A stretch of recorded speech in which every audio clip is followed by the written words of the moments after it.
Hello friends, welcome back on my YouTube channel learn with Rakesh Sharma.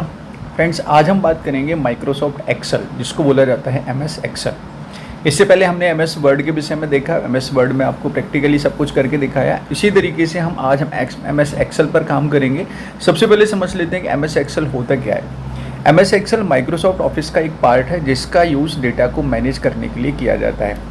Example के लिए, आप किसी स्कूल्स में स्टूडेंट्स का डेटा मैनेज करना चाहते हैं, या किसी कंपनी के अंदर जो एम्प्लॉयज़ काम करते हैं उनका डेटा मैनेज करना चाहते हैं, उनकी सैलरी की डिटेल्स मैनेज करना चाहते हैं, स्टूडेंट्स के मार्क्स को मैनेज करना चाहते हैं, उनकी अटेंडेंस को मैनेज करना चाहते हैं, डिफरेंट टाइप के फॉर्मूलेस लगाकर हम वहाँ पर अलग अलग तरह की कैलकुलेशन करना चाहते हैं, या किसी भी तरह के डेटा को आप ग्राफिकली रिप्रेजेंट करना चाहते हैं, तो यहाँ पर हम एम एस एक्सेल का यूज़ करते हैं।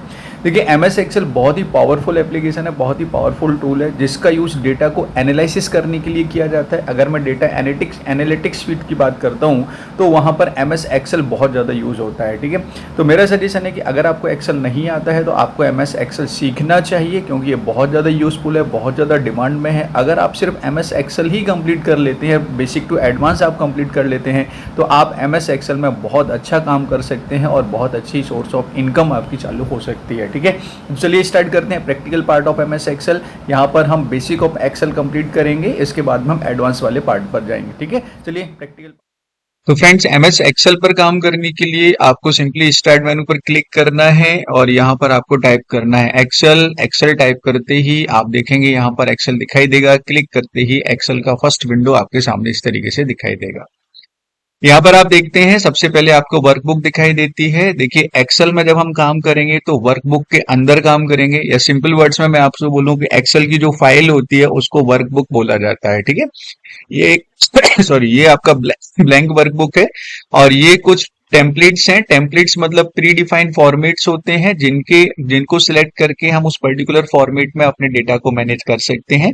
और ये टेम्पलेट्स कहलाते हैं। इनको हम बाद में डिस्कस करेंगे।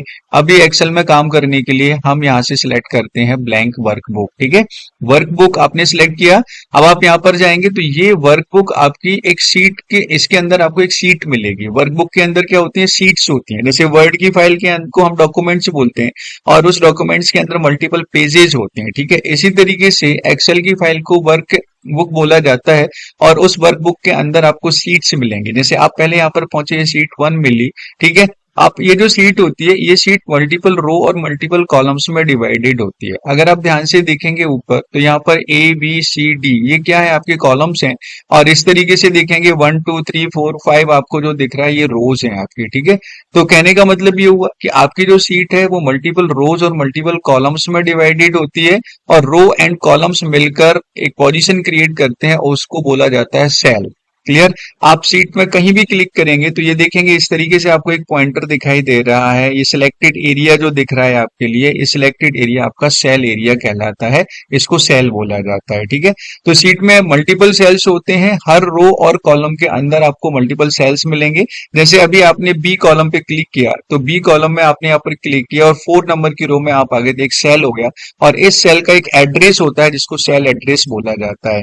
ये सेल एड्रेस आपको ऊपर यहाँ पर दिखाई दे रहा है। आप यहाँ ध्यान से देखिए, B4 आपको दिख रहा है, मतलब बी नंबर का कॉलम है, 4 नंबर की रो है, ये सेल का एड्रेस हो गया।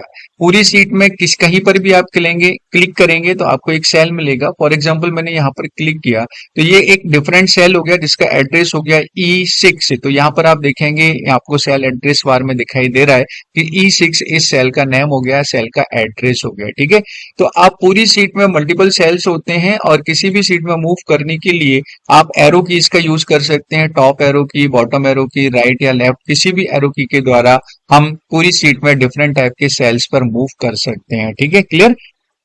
ये सीट्स हो गया। अब हम थोड़ा सा इसमें स्टार्टिंग करने से पहले ऊपर जो मेन्यूज दिए हुए हैं उनको देख लेते हैं। ऊपर ये देख रहे हैं, सबसे पहले टाइटल बार है। टाइटल बार में आप देखेंगे यहाँ पर आपका ये कुछ क्विक एक्सेस बार बना हुआ है जहां पर ऑटो सेव और ये क्विक एक्सेस बार कहलाता है। ये आपकी बुक का नाम है। बुक मैंने से मैंने आपको बताया था कि एक्सेल में वर्कबुक होती है, तो वर्कबुक है तो बुक का नेम अभी तक आपने दिया नहीं है। सॉरी, इसको हटा देते हैं। अभी बुक का नेम नहीं दिया इसलिए यहाँ पे बुक 3 दिख रहा है। एक्सेल में काम कर रहे हैं इसलिए यहाँ पर एक्सेल लिखा हुआ आ रहा है।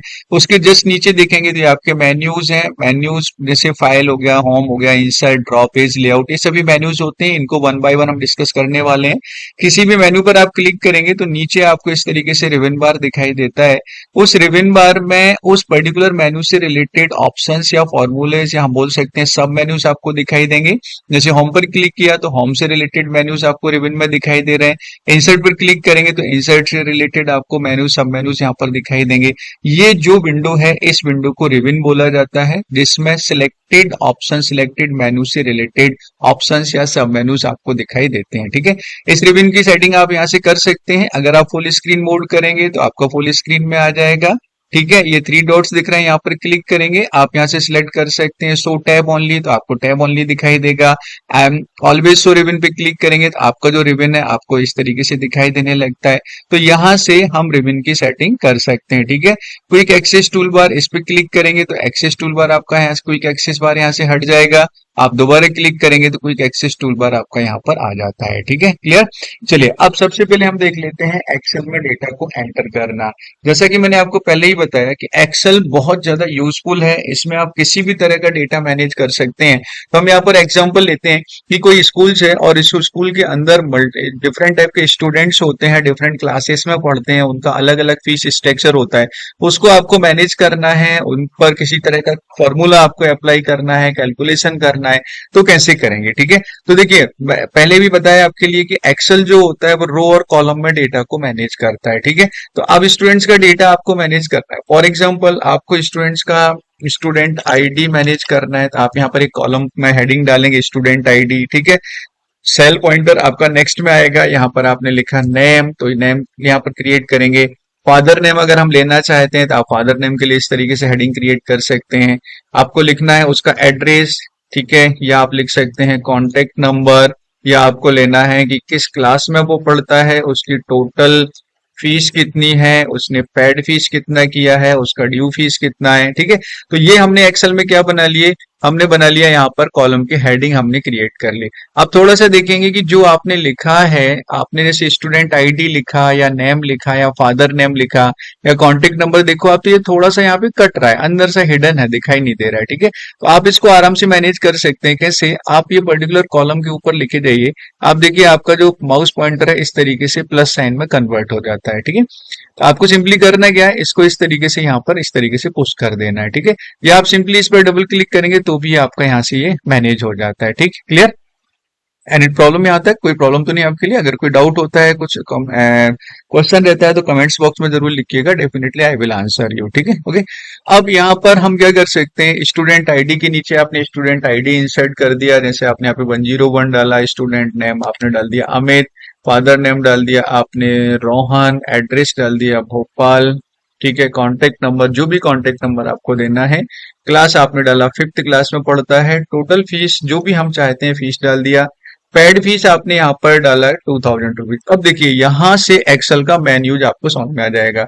हमने बच्चे की टोटल फीस 5000 है, पेड फीस उसका 2000 हुआ, तो हम ये चाहते हैं कि उसका ड्यू अमाउंट ऑटोमेटिक यहाँ पर कैलकुलेट होना चाहिए। ठीक है, मैनुअल वर्क में क्या होगा, आपको कैलकुलेट करना पड़ेगा, लेकिन एक्सेल आपको फैसिलिटी प्रोवाइड कर रहा है कि आप चाहें तो डायरेक्टली यहाँ पर फॉर्मूला अप्लाई कर सकते हैं। कैसे करना है, किस तरह से फॉर्मूला क्रिएट करेंगे, एवरीथिंग हम यहाँ पर डिस्कस करने वाले हैं। ठीक है, पहले हम बेसिक कॉन्सेप्ट डिस्कस करते हैं, उसके बाद में हम फॉर्मूलाज की बात करेंगे। ठीक, अब हम सेकंड इसी तरीके से 102 आपने यहाँ पे लिखा रोहित या रोहित कर दिया आपने, यहाँ पर सोहन कर देते हैं, इसको कर देते हैं इंदौर, ये उसका कांटेक्ट नंबर हो गया, क्लास 6 हो गया, इसकी फीस मान के चलते हैं 6000, इसने अभी तक कुछ भी पे नहीं किया है।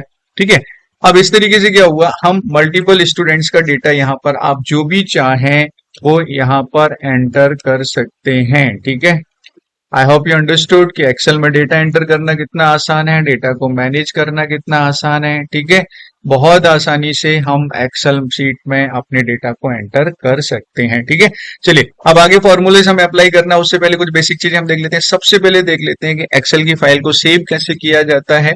एक्सेल फाइल को सेव करने के लिए सिंपली आपको फाइल मेनू पर क्लिक करना है और यहाँ पर आप जाएंगे, आपको new, open, share, info, shape, save as सब कुछ दिख रहा है। ठीक है, तो सेव पर क्लिक करेंगे, तो सेव पर क्लिक करते ही देखिए आपने यहाँ पर सेव पर क्लिक किया, ये लोकेशन पूछ रहा है किस लोकेशन पर आप सेव करना चाहते हैं। आप सिलेक्ट कीजिए दिस पीजी, आपको डाउनलोड्स में सेव करना है या आपको डॉक्यूमेंट्स में सेव करना है, आप सिलेक्ट कर सकते हैं और यहाँ पे अपनी फाइल का नेम आपको देना है।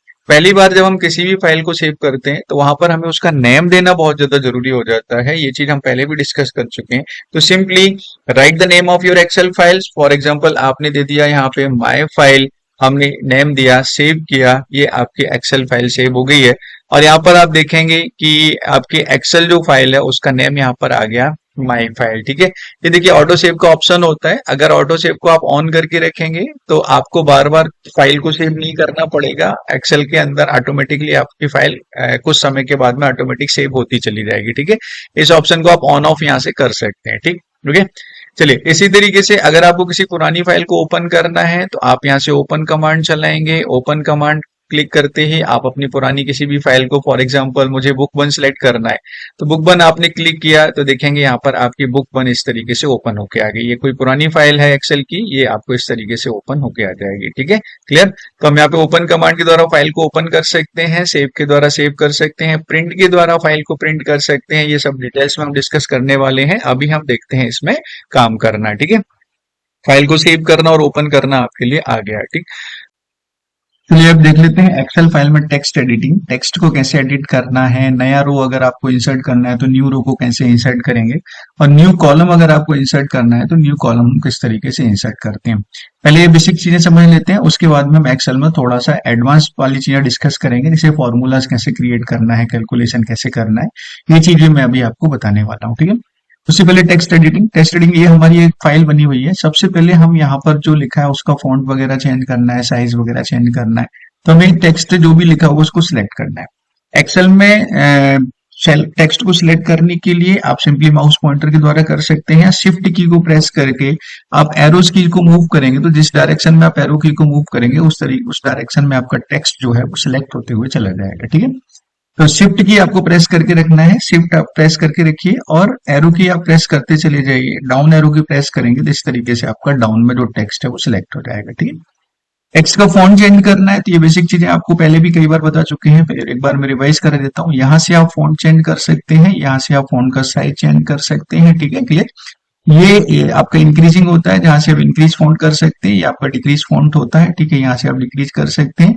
ये बोल्ड, इटैलिक, अंडरलाइन नॉर्मल चीजें हैं। बोल्ड करना है, इटैलिक करना है, अंडरलाइन करना है, ये सब कुछ आप यहाँ से कर सकते हैं।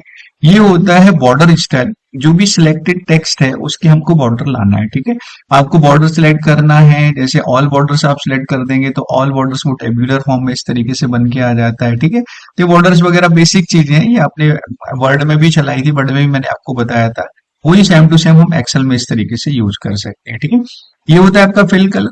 फिल कलर का मतलब होता है कि जैसे आपने हेडिंग डाल रखा है, इस हेडिंग का बैकग्राउंड कलर आपको चेंज करना है, या फिल कलर उसको बोला जाता है, वो चेंज करना है। तो आप इसको सिलेक्ट करेंगे पहले, और सिलेक्ट करने के बाद में जो भी कलर आप बैकग्राउंड में सेट करना चाहते हैं, उसका फिल करना चाहते हैं, वो टेक्स्ट कलर आप यहाँ से, सॉरी, फिल कलर आप यहाँ से सिलेक्ट कर सकते हैं। ठीक है, नेक्स्ट होता है आपका टेक्स्ट कलर। टेक्स्ट कलर का सिंपल सा मतलब होता है जो भी फॉन्ट है उसका कलर हम चेंज करना चाहते हैं, तो जो भी कलर आप चाहते हैं वो कलर आप यहाँ से सिलेक्ट कर सकते हैं, आपका फॉन्ट कलर होता है। ठीक है, क्लियर। ठीक है, ये वाला पार्ट बहुत ईजी है, कई जगह हम इसको यूज करते हैं, हर जगह आपको लगभग सेम ही मिलेगा। ठीक, ये वाला अलाइनमेंट वाला पार्ट होता है। अलाइनमेंट वाला जो पार्ट होता है, जैसे फॉर एग्जांपल मैंने ये वाली चीज सिलेक्ट की, श्री को सिलेक्ट किया, और मुझे इसको लेफ्ट में सेट करना है, या सेंटर में लेके आना है, या राइट में लेके आना है, इस तरीके से हम इसका लेफ्ट राइट सेंटर कर सकते हैं। ये होता है आपका सेल के टॉप में डिस्प्ले करना है, देखिए थोड़ा सा टॉप में चला गया है, सेल के मिडिल में डिस्प्ले करना है, ये सेल के बॉटम में डिस्प्ले करना है। ठीक है, तो ये आपका होता है टॉप, मिडिल और बॉटम, इस तरीके से सेल के अंदर टेक्स्ट को सेट कर सकते हैं। ठीक, ओके। ये कहलाता है आपका ओरिएंटेशन। ओरिएंटेशन का सिंपल सा मतलब होता है कि फॉर एग्जांपल कोई भी टेक्स्ट आपने लिखा है, हेडिंग लिखी है, इसका ओरिएंटेशन करना है, मतलब इसका डायरेक्शन आपको चेंज करना है टेक्स्ट का, तो हम ओरिएंटेशन वाला पार्ट यूज करेंगे। यहाँ पर आप जाएंगे, फॉर एग्जाम्पल मैंने नेम पर आपने सिलेक्ट कर रखा है नेम को, और इसका मुझे ओरिएंटेशन करना है, तो आप यहाँ से ऐसा सिलेक्ट करेंगे तो इस तरीके से आपका डिस्प्ले हो जाएगा। आप ये डिजाइन चाहते हैं यहाँ पे डिस्प्ले हो जाएगा, इस तरह की स्टाइल चाहते हैं डिस्प्ले हो जाएगा। ये सिंपल सा टेक्स्ट को डिस्प्ले करने का एक तरीका होता है जिसको ओरिएंटेशन आप बोलते हैं। ठीक है, क्लियर। तो ओरिएंटेशन आप यहाँ से कर सकते हैं, जो भी आपको करना है। ठीक, ये कहलाता है आपका सेल मर्ज। सेल मर्ज एक बहुत ही इंपॉर्टेंट चीज होती है। सेल मर्ज का सिंपल सा मतलब क्या होता है कि हमको एक्सेल शीट के अंदर कुछ ऐसा टेक्स्ट लिखना है, कोई हेडिंग बना के लिखना है, जहां पर हम मल्टीपल सेल को आपस में मर्ज करना चाहते हैं। ठीक है, तो मल्टीपल सेल को मर्ज करने के लिए हम यहाँ पर किसका यूज करेंगे, सेल मर्जिंग का यूज करेंगे। ठीक है, तो सेल मर्जिंग करने के लिए आपको क्या करना है, जैसे मैं आपको इस जगह पर बताता हूँ, मुझे यहाँ पर कुछ लिखना है, मैं चाहता हूँ ये दोनों तीनों सेल आपस में मर्ज हो जाएं, मतलब मिलकर एक सिंगल सेल बन जाए। मर्ज करने का मतलब क्या होता है कि मल्टीपल सेल को या सिलेक्टेड सेल को हम आपस में मिलाकर एक सिंगल सेल में कन्वर्ट करना चाहते हैं, वो आपका सेल मर्जिंग कहलाता है। ठीक है, तो आपने सेल को सिलेक्ट किया, सेल सिलेक्ट करने के बाद में आपको सेल मर्ज पर क्लिक करना है। जैसे ही आप यहाँ पर क्लिक करते हैं, देखिए ये वाले जो सेल हैं आपके मर्ज हो गए, मतलब ये तीनों सेल जो आपने सिलेक्ट किए थे वो मर्ज होकर एक सिंगल सेल बन गया है। अब आप यहाँ पर जो भी लिखेंगे वो आपका एक सिंगल सेल के फॉर्मेट में इस तरीके से दिखाई देता है। ठीक है, दोबारा क्लिक करते हैं वो आपका नॉर्मल हो जाता है, दोबारा क्लिक करते हैं आपका मर्ज हो जाएगा। आप टॉप टू बॉटम भी सेल को मर्ज कर सकते हैं। आप चाहते हैं कि ये सारे सेल जितने भी सिलेक्टेड हैं इन सबको मुझे मर्ज करना है, इनको सिलेक्ट कीजिए, क्लिक कीजिए, देखिए सब सिलेक्टेड सेल मर्ज होकर एक सिंगल सेल में कन्वर्ट हो जाते हैं। ये चीज कहलाती है आपकी सेल मार्किंग। ठीक है, आई होप यू अंडरस्टूड, यहाँ तक आपको क्लियर हो गया होगा। अगर कोई डाउट होता है, कोई आपको प्रॉब्लम होती है, तो आप प्लीज कमेंट्स बॉक्स में जरूर लिखिएगा, definitely I will answer you. ठीक, चलिए अब आगे देख लेते हैं। हम देखते हैं आगे कि आपको अगर जो आपने शीट बनाई हुई है, जो डेटा आपने इंसर्ट किया हुआ है, उस डेटा में आपको न्यू रो या न्यू कॉलम को इंसर्ट करना है। एग्जाम्पल के लिए बी और सी के बीच में मुझे एक नया कॉलम चाहिए। ये नेम वाला कॉलम है, ये आपका फादर नेम वाला कॉलम है। तो नेम और फादर नेम के बीच में फॉर एग्जाम्पल आपको डेट ऑफ बर्थ इंसर्ट करना है, मतलब नया कॉलम आप यहाँ पर इंसर्ट करना चाहते हैं। ठीक है, तो किस पोजीशन पर करना चाहते हैं? नेम के बाद, मतलब फादर नेम जो लिखा है या सी नंबर का जो कॉलम है, इस पोजीशन पर मुझे नया कॉलम चाहिए। ठीक है, तो जहां भी आपको नया कॉलम चाहिए उस पर्टिकुलर कॉलम पर राइट क्लिक करना है, और राइट क्लिक करते ही आप देखेंगे कि यहाँ पर आपको इंसर्ट का ऑप्शन आ रहा है। इंसर्ट पर क्लिक करेंगे तो देखिए आपने उस पर्टिकुलर पोजीशन पर आपका नया कॉलम क्रिएट हो गया है। मतलब सी पोजीशन पर जो कुछ भी टेक्स्ट लिखा था वो आपका राइट साइड शिफ्ट हो गया है पूरा का पूरा, और पर्टिकुलर वो वाला जो कॉलम वो आपका ब्लैंक हो गया है। ठीक है, क्लियर। इसी तरीके से अगर मुझे रो इंसर्ट करना है, रो इंसर्ट करने का भी सेम तरीका होता है। फॉर एग्जांपल 102 मतलब 101 के बाद में मुझे एक ब्लैंक रो चाहिए। ठीक है, तो ब्लैंक रो चाहिए, मतलब क्या रो नंबर है आपका 3, 3 के बाद मतलब फोर्थ पोजीशन पर मुझे एक ब्लैंक रो चाहिए। तो आप फोर्थ पोजीशन पर राइट क्लिक करेंगे, फोर्थ रो पर राइट क्लिक करेंगे और यहाँ पर इंसर्ट करेंगे, तो देखेंगे फोर्थ पोजीशन मतलब 4 नंबर की जो रो है वहां पर आपका एक ब्लैंक रो इंसर्ट हो गई है, और जो भी टेक्स्ट है वो आपका नीचे मूव हो गया, शिफ्ट हो गया, मतलब वो टेक्स्ट आपका डिलीट नहीं होता है। ठीक है, वो आपका क्या होता है, मूव हो जाता है। अगर आप कॉलम इंसर्ट करेंगे तो राइट साइड में मूव हो जाएगा, अगर रो इंसर्ट करेंगे तो बॉटम में वो आपका मूव हो जाता है। ठीक, क्लियर। इस तरीके से आप नया कॉलम यहाँ पे इंसर्ट कर सकते हैं। डीओपी आप नया नेम और एड्रेस मतलब जो भी वैल्यू है आप यहाँ पे इंसर्ट कर सकते हैं। 104 आप यहाँ पे डाल सकते हैं। फॉर एग्जाम्पल आपने डाल दिया राकेश, जो भी लिखना है आपके लिए, तो आप यहाँ पर नया रिकॉर्ड यहाँ पर इस तरीके से इंसर्ट कर सकते हैं। ठीक, तो रो एंड कॉलम इंसर्ट करना आपको आ गया है, बहुत आसानी से हम इंसर्ट कर सकते हैं। ठीक, इसी तरीके से डिलीट करना है तो राइट क्लिक करेंगे और डिलीट करना चाहते हैं डिलीट कर सकते हैं हम यहाँ से। आप डिलीट कर दीजिए, यहाँ पर रो डिलीट करना है, आप यहाँ से राइट क्लिक कीजिए, डिलीट कीजिए, रो आपकी डिलीट हो जाती है। ठीक है, अब देख लेते हैं रो या कॉलम को हाइड करना। अभी हमने क्या देखा, रो या कॉलम को इंसर्ट करना, ठीक है, या डिलीट करना। अब हम देख लेते हैं रो एंड कॉलम को हाइड करना। हाइड करने का मतलब क्या होता है, आप किसी कॉलम को हाइड करना चाहते हैं, दिखाना नहीं चाहते, डिलीट नहीं करना है, बट उसको हम डिस्प्ले भी नहीं करना चाहते, हिडन करना चाहते हैं, उसको बोलते हैं हाइड करना। राइट क्लिक करेंगे, जैसे सी कॉलम को मुझे हाइड करना है, आप राइट क्लिक करेंगे और हाइड पर क्लिक करेंगे, देखिए हाइड हो गया। मतलब आपको अंडरस्टूड है, जब आप शीट को देखेंगे तो बी के बाद डायरेक्टली क्या आ रहा है, डी आ रहा है, तो आपको समझ जाना चाहिए कि सी नंबर का जो कॉलम है वो आपका यहाँ पे हिडन हो गया है। ठीक है, आप बहुत आराम से इसको डिस्प्ले कर सकते हैं। इस तरीके से आप यहाँ से खींचेंगे तो ये आपका अनहाइड हो जाएगा। अनहाइड करने का एक तरीका और होता है कि आप डायरेक्टली राइट क्लिक करेंगे, अनहाइड पे क्लिक करेंगे, तो जो भी हिडन कॉलम रहता है वो आपका ऑटोमेटिकली यहाँ पे अनहाइड हो जाता है। ठीक है, इसी तरीके से रो को भी हाइड किया जा सकता है। राइट क्लिक करेंगे, हाइड करेंगे, रो आपकी हाइड हो जाएगी। देखिए 3 के बाद डायरेक्ट 5 आ गया, मतलब 4 नंबर की जो रो है वो आपकी हिडन हो गई है। जिस तरीके से आपने कॉलम को अनहाइड किया था उसी तरीके से रो को भी अनहाइड कर सकते हैं। इस तरीके से आप अनहाइड कर सकते हैं, राइट क्लिक करके अनहाइड करेंगे तो भी आपका वो अनहाइड हो जाता है। ठीक है, तो हमने देखा यहाँ पर कॉलम इंसर्ट करना, रो इंसर्ट करना, डिलीट करना एंड हाइड एंड अनहाइड करना। आई होप यहाँ तक आपको क्लियर हो गया होगा। ये कहलाता है एक्सेल का बेसिक। अभी तक हमने बेसिक किया है। एक चीज और हम देख लेते हैं, कॉपी पेस्ट करना, टेक्स्ट को कॉपी पेस्ट करना। फॉर एग्जांपल आपने ये टेक्स्ट लिखा हुआ है, इसको मुझे कॉपी पेस्ट करना है या कट पेस्ट करना है, तो जिस तरीके से हम इस वर्ड में या दूसरी जगह करते हैं उसी तरीके से आपको एक्सेल में टेक्स्ट को कट कॉपी पेस्ट करना है। कॉपी पेस्ट करने के लिए टेक्स्ट को आपको सिलेक्ट करना है। फॉर एग्जांपल मुझे ये वाला पूरा का पूरा कॉपी करना है, तो मैं सिलेक्ट करूंगा और कॉपी कमांड हम चलाएंगे। कंट्रोल सी आपको चलाना है शॉर्टकट, या डायरेक्टली यहाँ से भी आप चला सकते हैं कॉपी कमांड। कंट्रोल सी करेंगे तो आप देखेंगे कि यहाँ पर इस तरीके से आपको ये सिलेक्टेड दिख रहा है। ये जो थोड़ा सा डिफरेंट हो गया ना, बॉर्डर देखेंगे उसकी सिलेक्टेड दिख रही है आपके लिए, ठीक है। टेक्स्ट सिलेक्टेड हो गया। अब जहां भी हम ले जाना चाहते हैं, फॉर एग्जांपल मुझे यहाँ पर ले जाना है, तो आप सेल पॉइंटर वहां लेकर आइए। देखिए 13 नंबर पर सेल पॉइंटर आ गया। यहाँ पर आप कंट्रोल वी मतलब पेस्ट कमांड चलाएंगे तो ये आपका क्या हो गया, पेस्ट हो गया। मतलब ऊपर से कहाँ लेकर आ गया, आप उसको नीचे लेकर आ गए, ठीक है। ऊपर भी दिख रहा है, प्रीवियस पोजीशन पर भी दिख रहा है, प्लस न्यू पोजीशन पर भी आपका टेक्स्ट आ गया, ठीक है। ये कॉपी पेस्ट होता है। कट पेस्ट में क्या होता है कि आप अपने टेक्स्ट को सिलेक्ट, देखिए अभी तक ये है इस तरीके से चल रहा है, हमें इसको क्या करना है, कट पेस्ट करना था। आप यहाँ से सिलेक्ट करेंगे, कंट्रोल एक्स मतलब कट कमांड चलाएंगे और नीचे ले जाकर आप इस तरीके से करेंगे तो ये क्या हो जाएगा, आपका पेस्ट हो जाएगा, ठीक है। तो ये हो जाता है आपका कट पेस्ट करना। क्लियर, कॉपी पेस्ट करना है, कट पेस्ट करना है, बेसिक कमांड से हर जगह यूज होते हैं, उसी तरीके से आपको यहाँ पर यूज करना है, ठीक। ओके, चलिए थोड़ा सा आगे देख लेते हैं। अब सेल स्टाइल की बात कर लेते हैं कि जो आपने सेल्स क्रिएट किए उनकी स्टाइल आपको करना है।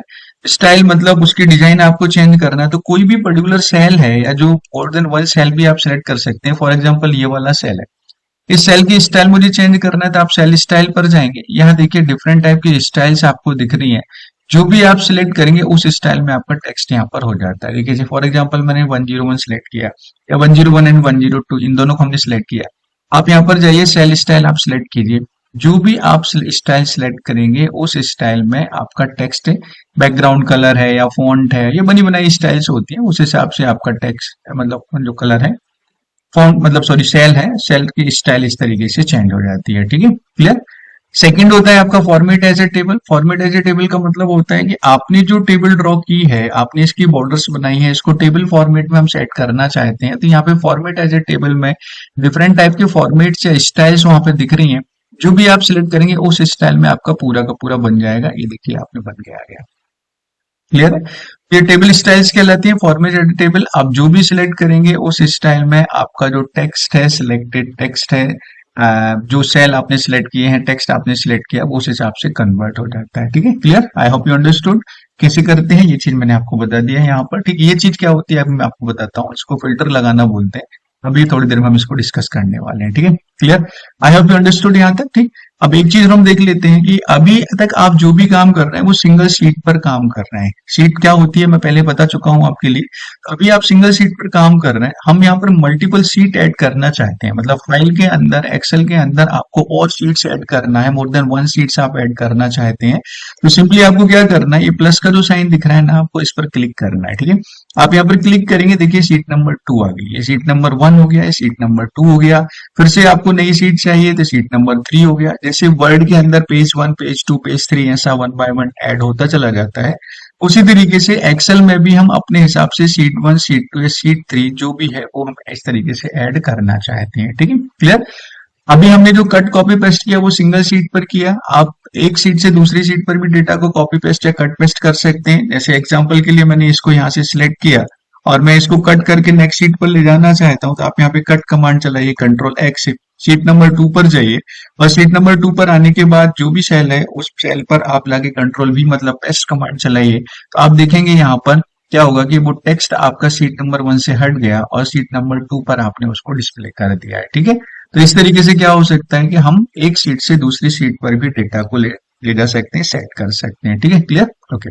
चलिए अब थोड़ा सा और आगे देख लेते हैं। अब हम बात करते हैं फॉर्मेटिंग की। फॉर्मेटिंग का मतलब जो होता है कि जो सेल आपने बनाए या रो जो बनाए उनकी फॉर्मेटिंग हमको करना है। तो फॉर्मेटिंग के लिए क्या करना है, आप ये फॉर्मेट में जाइए। तो फॉर्मेट में आपको दिख रहा है रो की हाइट सेट करना है, कॉलम की हाइट सेट करना है, सीट के से रिलेटेड प्रॉपर्टीज सेट करना है। ये जो फॉर्मेट जो टैब होता है, ऑप्शन है, वो बेसिकली रो, कॉलम और सीट की प्रॉपर्टीज को सेट करता है, ठीक है। जैसे अभी हमने क्या देखा है कि ये फादर नेम यहाँ पे हाइड हो रहा है। आप इसको थोड़ा सा, मैंने आपको बताया था कि आप इस तरीके से पुश करेंगे तो आपका इस तरीके दिखाई दे जाएगा, ठीक है। क्लियर। आप ऐसे करेंगे, आप यहाँ पे रैपिंग करेंगे, टेक्स्ट रैपिंग करेंगे, तो टेक्स्ट रैपिंग में भी फादर नेम इस तरीके से सेट हो जाता है। ये शायद मैंने अभी बताया था, फिर टेक्स्ट रैपिंग में नीचे सेट हो जाता है ये, ठीक है।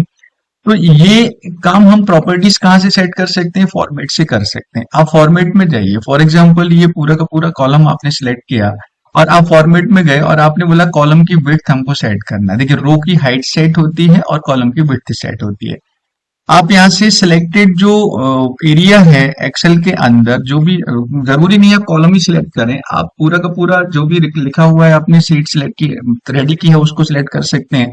और सिलेक्ट करके आप फॉर्मेट में जाइए और कॉलम विड्थ में जाइए। कॉलम विड्थ यहाँ पर जो भी सेट करना चाहते हैं, फॉर एग्जांपल आपने लिख दिया 12.5, तो 12.5 क्या होगा, ये कॉलम की विड्थ हो जाएगी। ये देखिए जो भी सिलेक्टेड एरिया उसकी कंप्लीट विड्थ जो होगी वो जो आपने वैल्यू दी है 12.5 उसमें ये कन्वर्ट हो जाती है, ठीक है, चेंज हो जाती है। आप चाहें तो पूरी सीट का भी कर सकते हैं। आप कंप्लीट सीट है, आप नॉर्मली किसी भी सेल पर क्लिक कीजिए, फॉर्मेट में जाइए और कॉलम विड्थ पर आप क्लिक कीजिए। कॉलम विड्थ बाय डिफॉल्ट 8.09 होता है, आप इसको 10.09 करना चाहते हैं तो 10.09 करेंगे तो पूरी सीट के अंदर जितने भी कॉलम्स हैं उन सभी कॉलम्स की प्रॉपर्टीज चेंज हो गई है, मतलब विड्थ वहां पर सेट हो गई है, ठीक है। Clear, I hope you understood. अगर हम नेक्स्ट यहाँ पर विड्थ में होता है auto fit column. Auto fit का मतलब क्या होता है कि जो आपका टेक्स्ट है उसके अकॉर्डिंग ऑटोमेटिकली फिट हो जाएगी, ठीक है। ऑटोमेटिकली टेक्स्ट के अकॉर्डिंग कॉलम की विड्थ को सेट करने के लिए हम यहाँ पर ऑटो फिट कॉलम का सेट यूज करते हैं, ठीक है। तो यहाँ पर आप जाएंगे, आपने यहाँ पर सिलेक्ट किया इसके लिए, ठीक है, जो भी आपको टेक्स्ट है उसको हम सिलेक्ट कर सकते हैं और आपने यहाँ से सेट कर दिया ऑटो फिट। ऑटो फिट में क्या होगा कि जो भी टेक्स्ट होगा उस टेक्स्ट के अकॉर्डिंग ऑटोमेटिकली आपके कॉलम की विड्थ यहाँ पर सेट हो जाएगी, ठीक है। नेक्स्ट होता है डिफॉल्ट विड्थ। डिफॉल्ट विड्थ का मतलब होता है जो 8.09 होता है तो वो आपकी डिफॉल्ट विड्थ होती है। आप इस पर क्लिक करेंगे तो आपके जो सेल है उसकी डिफॉल्ट विड्थ में वो सेट हो जाएगा। क्लियर। जिस तरीके से हमने कॉलम का विड्थ सेट किया उसी तरीके से रो का हाइट भी हम यहाँ से सेट कर सकते हैं, ठीक है। रो का हाइट पे आप क्लिक करोगे 18.5 उसका हाइट दिख रहा है। आप इसको कुछ और चेंज करना चाहते हैं, आप इसको 28 करना चाहते हैं तो आप 28 कर दीजिए। देखिए रो का हाइट जो आपने सिलेक्ट कर रखा है उस पर्टिकुलर रो का जो हाइट है वो आपका बढ़ गया है, ठीक है। डायरेक्ट तरीका होता है आप यहाँ से कर्सर की हेल्प से, माउस पॉइंटर की हेल्प से कर ही सकते हैं इसके लिए। अदरवाइज आप फॉर्मेट में जाएंगे और फॉर्मेट के द्वारा आप यहाँ से पूरी चीजों को सेट कर सकते हैं। हाइट एंड हाइट मैंने आपको भी बताया था, रो को हाइट करना, कॉलम को हाइट करना, शीट को हाइट करना, मैं आपको बताने वाला हूँ शीट हाइट। बाकी रो हाइट कॉलम हाइट मैंने आपको बताया था, वो सेम टू सेम चीज आप यहाँ से भी उस चीज को कर सकते हैं। Clear, okay. चलिए थोड़ा सा हम सीट पर काम कर लेते हैं, सीट की प्रॉपर्टीज पर काम कर लेते हैं। अभी आप सीट नंबर 2 पर काम कर रहे हैं, देखिए सीट नंबर 2 यहाँ सिलेक्टेड है। सीट नंबर 1 पर काम करेंगे तो सीट नंबर 1 आपका इस तरीके से सिलेक्टेड होगा। सीट नंबर 3 पर जाएंगे तो वो आपका सिलेक्टेड होगा। अभी जो सीट नेम लिखा हुआ है सीट 1, सीट 2, सीट 3, इस पर मुझे काम करना है। आप सिंपली राइट क्लिक कीजिए और यहाँ पर जाइए, इंसर्ट का नाम ऑप्शन आ रहा है, डिलीट आ रहा है, रीनेम आ रहा है। इंसर्ट मीन्स नई सीट इंसर्ट करना, डिलीट का मतलब होता है करंट सीट को डिलीट करना, रीनेम का मतलब होता है इस सीट का नेम आप चेंज करना चाहते हैं, ठीक है। देखिए इंसर्ट मैंने आपको बताया था, यहाँ क्लिक करेंगे तब भी इंसर्ट हो जाएगा, या डायरेक्टली राइट क्लिक करेंगे तब भी हम यहाँ से इंसर्ट कर सकते हैं। डिलीट सिंपल डिलीट कर सकते हैं। रीनेम का मतलब होता है नेम चेंज करना। आप यहाँ पे क्लिक कीजिए, देखिए रीनेम का ऑप्शन आ गया। आप यहाँ पे कोई और नेम दे दीजिए, जैसे आपने दे दिया जनरल डिटेल्स, ठीक है, जनरल अंडरस्कोर डिटेल्स, तो उसका नेम क्या हो गया, जनरल डिटेल्स हो गया। ये देखिए नेम चेंज हो गया यहाँ पर, ठीक, ओके, क्लियर है आपके लिए, ठीक है। मूव और कॉपी, सीट को मूव करना है, कॉपी करना है, पूरी सीट को हम कॉपी करना चाहते हैं, मूव करना चाहते हैं, मूव या कॉपी कर सकते हैं। टैब कलर हम सेट करना चाहते हैं तो आप यहाँ से टैब का कलर सेट कर सकते हैं। देखिए टैब कलर यहाँ से सेट हो गया, ठीक है। टैब कलर में जाइए, यहाँ से आप कर सकते हैं, टैब कलर सेट हो गया। प्रोटेक्ट सीट का मतलब होता है सीट को प्रोटेक्ट करना। प्रोटेक्ट करेंगे तो यहाँ पे कौन कौन से ऑप्शंस आपको प्रोटेक्ट करने, एक्चुअली एडवांस वाला पार्ट है, मैं आपको आगे बताऊंगा, बट ओपन हो गया तो मैं आपको बता सकता हूँ यहाँ पर कि यहाँ पर आप एक पासवर्ड प्रोटेक्टेड कर सकते हैं। आप यहाँ पे कोई भी पासवर्ड सेट कर दीजिए यहाँ पर, और जो भी फीचर्स आप यहाँ पे प्रोटेक्टेड करना चाहते हैं वो फीचर्स आप सिलेक्ट कर लीजिए, ओके कर दीजिए, ठीक है। तो ये क्या, उससे होगा क्या कि आपकी ये जो सीट होगी उस पर ये वाले ऑप्शंस आप यूज नहीं कर सकते, मतलब प्रोटेक्टेड हो जाएगी। उसको अनप्रोटेक्ट करने के लिए दोबारा आपको जो पासवर्ड आप यहाँ पर डालेंगे सेम पासवर्ड आपको यहाँ पर यूज करना पड़ेगा, ठीक है।